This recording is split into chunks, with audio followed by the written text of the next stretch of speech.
il y a 24 ans, Aimé Jacquet menait l'équipe de France de football sur le toit du monde. L'emblématique sélectionneur des Bleus fête ce dimanche 27 novembre son 81e anniversaire.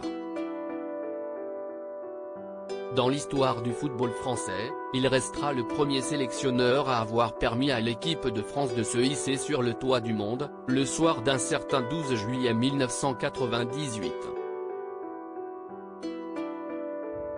Il est, au même titre qu'un Zinedine Zidane ou d'un Didier Deschamps, l'un des visages indissociables de la victoire historique face au Brésil, 3-0, sur la pelouse du Stade de France et de cette première étoile brodée sur le maillot bleu.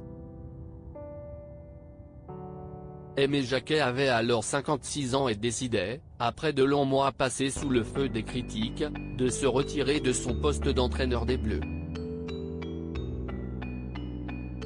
Il passera la main à son adjoint Roger Lemaire qui mènera les Bleus à un nouveau sacre, celui de champion d'Europe, en 2000.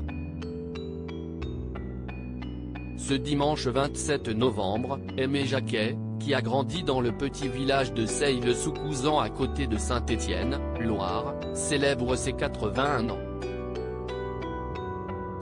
Le bel itinéraire d'Aimé Jacquet, ancien milieu de terrain de Saint-Étienne, avec qui il gagna 5 championnats de France, 1964, 1967, 1968, 1969 et 1970, et 2 Coupes de France, 1968 et 1970, Aimé Jacquet devient, en 1976, l'entraîneur de l'Olympique lyonnais. Il a alors 35 ans. 4 ans plus tard, il quitte le club rhodanien sans le moindre trophée pour rejoindre les Girondins de Bordeaux. Il dirige alors joueurs comme Alain Giresse, Raymond Domenech, Marius Trésor, Patrick Battiston, René Girard, Jean Tigana, José Touré.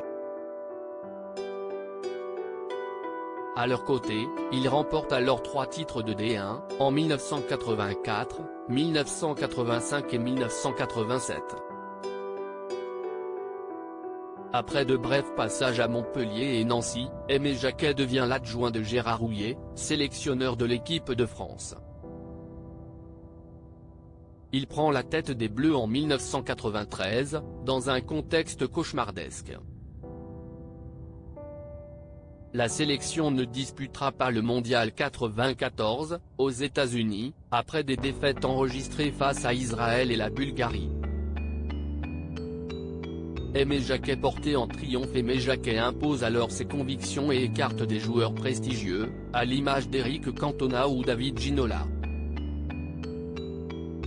Des choix payants puisqu'il emmène l'équipe de France en demi-finale de l'Euro 1996 avec un nouveau talent, Zinedine Zidane. La suite, tout le monde la connaît. Malmené par la presse avant le coup d'envoi de la Coupe du Monde 98, Aimé Jacquet est finalement porté en triomphe.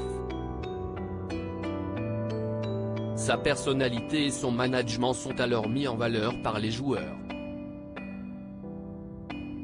Ses causeries deviennent célèbres à l'image du muscle ton jeu Robert, muscle ton jeu, adressé à Pires. Démissionnaire, Aimé Jacquet devient directeur technique national à la fédération jusqu'en 2006. Consultant à Canal+ durant quelque temps, il refoule occasionnellement les pelouses et surtout le banc de touche avec le Variété Club de France, l'association qui réunit des personnalités du football.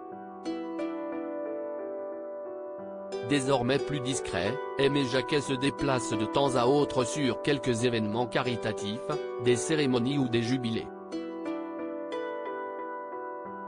À lire aussi Coupe du Monde 2022, que deviennent les champions du monde 2018,